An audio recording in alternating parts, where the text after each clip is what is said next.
నమస్తే. Welcome to inner journey channel. ఇందులో మనం ప్రాణిక్ హీలింగ్, రకరకాల స్పిరిచువల్ టాపిక్స్ గురించి మనం మాట్లాడుకుంటూ ఉన్నాం. హెల్త్ గురించి, ఎనర్జీ హీలింగ్ గురించి, వీటి గురించి మాట్లాడుకుంటూ ఉన్నాము. నా పేరు Srilatha, pranic healer and trainer. So, నాకు ఎదురయ్యే పుస్తకాలు కానీ, ఎక్స్‌పీరియన్స్ కానీ, ఇంకా ఇతర హీలర్స్‌వి కానీ ఈ ఛానల్ ద్వారా షేర్ చేసుకుంటున్నాను. సో దట్ చూసే వాళ్ళకి ఎక్కడైనా హెల్ప్ అవుతుంది అన్న ఉద్దేశంతో ఈ ఛానల్‌లో ఇవన్నీ షేర్ చేసుకోవడం జరుగుతుంది. ఇవాళ మనము basic laws of energy self healing మాట్లాడుకుందాం. ఎనర్జీ శక్తితో కూడిన హీల్ ఎలా జరుగుతుంది? దానికి మెయిన్ ఫండమెంటల్ రూల్స్ ఏంటి అన్నది మాట్లాడుకుంటే, ఫస్ట్ లా ఏంటి అంటే, ఎక్కడైతే ఎనర్జీ ఫ్లో స్మూత్‌గా జరుగుతుందో, అక్కడ హెల్తీగా ఉంటుంది. అంటే ఒక వ్యక్తిలో ఎనర్జీ ఫ్లో స్మూత్‌గా జరుగుతుంటే that person will be healthy. మనలో ఏమైనా బ్లాక్స్ ఏర్పడినప్పుడు చక్రాల్లో కానీ, నాడుల్లో కానీ ఎక్కడైనా బ్లాక్స్ ఏర్పడితే ఈ హెల్తీ కండిషన్ అనేది డిస్టర్బ్ అవుతుంది. సో, ఫస్ట్ బేసిక్ లా ఏంటి? When energy flows through the body properly, you are in a state of health. Aura శుభ్రంగా ఉండి, నాడులు శుభ్రంగా ఉండి, చక్రాస్ బ్యాలెన్స్డ్‌గా ఉండి, సరిగ్గా ఫంక్షన్ చేస్తూ ఉంటే, ఆ బాడీలో ఫిజికల్ హెల్త్ కానీ, మెంటల్ హెల్త్ కానీ సరిగ్గా ఉంది అని అర్థం. సెకండ్ లా, ఎప్ ఎప్పుడైతే ఎనర్జీ డిస్టర్బెన్స్ ఉంటుందో శరీరంలో, అక్కడ ఈజ్ వస్తుంది, ఏర్పడుతుంది. ఈజ్ అంటే చక్కగా ఉండడం, ఈజ్ అంటే ఆ డిస్టర్బెన్స్. స్మూత్‌గా ఎనర్జీ ఫ్లో ఉన్నంతసేపు మనకి దాని గురించి తెలిసినా తెలియకపోయినా స్మూత్‌గా ఎనర్జీ ఫ్లో ఉన్నంతసేపు హెల్తీగా ఉంటుంది బాడీ. అదే ఈ నాడుల్లో, మెరిడియన్స్‌లో ఏమన్నా బ్లాక్స్ కానీ, మన ఆరాలో డిసీజ్డ్ ఎనర్జీ ఉండి కానీ, లేదు చక్రాలు సరిగ్గా ఫంక్షన్ అవ్వట్లేదు, బ్యాలెన్స్డ్‌గా లేవు అన్నప్పుడు ఈ ఎనర్జీ ఫ్లోలో డిస్టర్బెన్స్ వస్తుంది. ఎనర్జీ ఫ్లోలో డిస్టర్బెన్స్ వస్తే ఆ స్థితిని మనము డిసీజ్ అని అంటాం. అంటే అక్కడ అనారోగ్య పరిస్థితి ఏర్పడుతుంది. సుఖంగా ఉండకుండా కాస్త కష్టపెట్టే పరిస్థితి ఏర్పడుతుంది. సో, అలాంటి బాడీ మళ్ళీ హెల్తీగా అవ్వాలి అంటే ఆ డిస్టర్బెన్స్‌ని తీసేసి మళ్ళీ బాడీ హెల్తీగా అవుతుంది.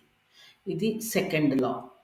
Third law, you can sense, increase and direct the body supply of ప్రాణ టు ఇంప్రూవ్ యువర్ హెల్త్. మన ఆరోగ్యం బాగు చేసుకోవడానికి మనము మన చుట్టూ ఉండే ఈ కాంతి మండలం, శక్తి మండలాన్ని కానీ, మన చక్రాలలో ఉండే శక్తిని కానీ సెన్స్ చేయగలుగుతాం. అంటే ఫీల్ అవ్వగలుగుతాము. చేతుల ద్వారా ఫీల్ అవ్వగలుగుతాము. ఫీల్ అయ్యి ఎక్కడ ప్రాబ్లమ్ ఉందో అక్కడ శుభ్రం చేసి ఫ్రెష్ ఎనర్జీని డైరెక్ట్ చేయగలుగుతాం. ఎప్పుడైతే ఫ్రెష్ ఎనర్జీని, హెల్తీ ఎనర్జీని డైరెక్ట్ చేస్తామో, అక్కడ ప్రాబ్లమ్ తగ్గి ఆరోగ్యంగా మళ్ళీ ఆ పార్ట్‌ని కానీ, లేకపోతే ఆ పేషెంట్‌కి కానీ మళ్ళీ ఆరోగ్యాన్ని ఇవ్వగలుగుతాం. అంటే దీనికి ప్రాపర్ ట్రైనింగ్ ఉండాలి. అది మాత్రం కంపల్సరీ. ఊరికే అనుకుంటే అయిపోదు.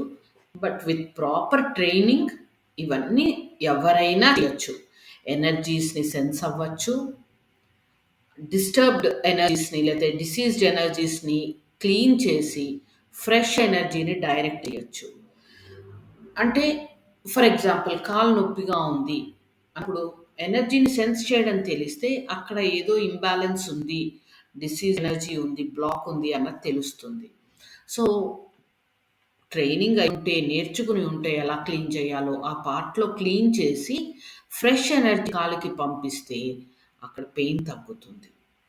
సో, ఇది ఎలాంటి ప్రాబ్లమ్స్ అయినా కూడా మనము కొంతవరకు హీల్ చేయడానికి ట్రైనింగ్‌తో ప్రాక్టీస్ చేయొచ్చు.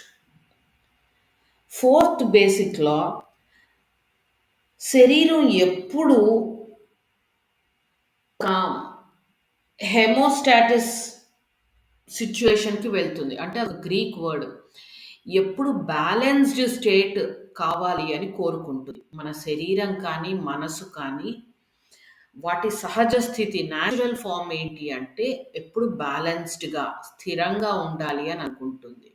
మనం ఎంత దాన్ని ఎన్ని రకాలుగా అబ్యూజ్ చేసి అనవసరమైన ఫుడ్ తినడం కానీ, అనవసరమైన ఎమోషన్స్ బిల్డప్ చేసుకోవడం కానీ, చేయకూడని పనులు చేయడం వల్ల కానీ, ఎంత డిసీజ్డ్ పొజిషన్‌కెళ్ళినా శరీరానికి కొంచెం హెల్ప్ చేసి హెల్తీగా అవ్వడానికి కొంత మనం గైడ్ చేస్తే ఈజీగా మళ్ళీ దాని న్యాచురల్ స్టేట్ అయిన హెల్తీ స్టేట్‌కి వెళ్ళిపోతుంది.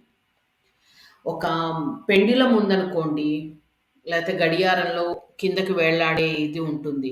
దాన్ని లాగి వదిలితే అటు, ఇటు ఎంత తిరిగినా ఫైనల్‌గా ఆ మధ్యలో ఉండే బ్యాలెన్స్‌డ్ స్టేట్‌కి వెళ్ళి ఆగుతుంది.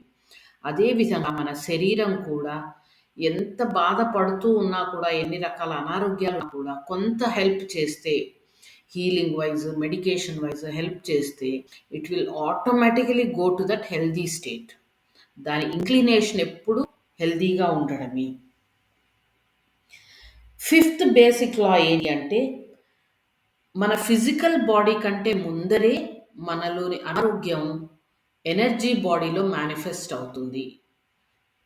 అన్నమయ కోసం భౌతిక శరీరంలో హెల్త్ ప్రాబ్లం కనిపించే కొన్ని రోజులు, కొన్ని వారాలు, కొన్ని నెలల ముందరే మన ప్రాణమయ శరీరంలో ఆ డిసీజ్ ఎనర్జీ ఉంటుంది. క్లేరోవాయన్సీ ఉంటే ఒకవేళ ఒక వ్యక్తి యొక్క ఆరా మనం గమనించగలిగితే ఫిజికల్ బాడీలో ఏ ప్రాబ్లం లేకపోయినా డిసీజ్డ్ ఎనర్జీలో డర్టీ కలర్ ప్రాణాసు, మట్టి బూడిద రంగు కలర్ ప్రాణాసు ఉన్నాయి అనుకోండి, వాళ్ళకి రైట్ నౌ ఏ హెల్త్ ప్రాబ్లం లేకపోయినా ఇన్ ఫ్యూచర్ ఆ ప్లేస్లో హెల్త్ ప్రాబ్లం వచ్చే ఛాన్స్ ఉంది అని చెప్పొచ్చు. మనం క్లేరోవాయింట్స్ కాబట్టి మనం ఆ ఎనర్జీ సెన్స్ చేయొచ్చు. కొంత ట్రైనింగ్‌తో అది ఎలా క్లీన్ చేయాలి, ఫ్రెష్ ఎనర్జీ ఇచ్చి ఆ హెల్త్ ప్రాబ్లమ్ ఫిజికల్ బాడీలోకి రాకుండా ఎలా కాపాడుకోవాలి అన్నది నేర్చుకుని ఈజీగా ప్రాక్టీస్ చేయొచ్చు.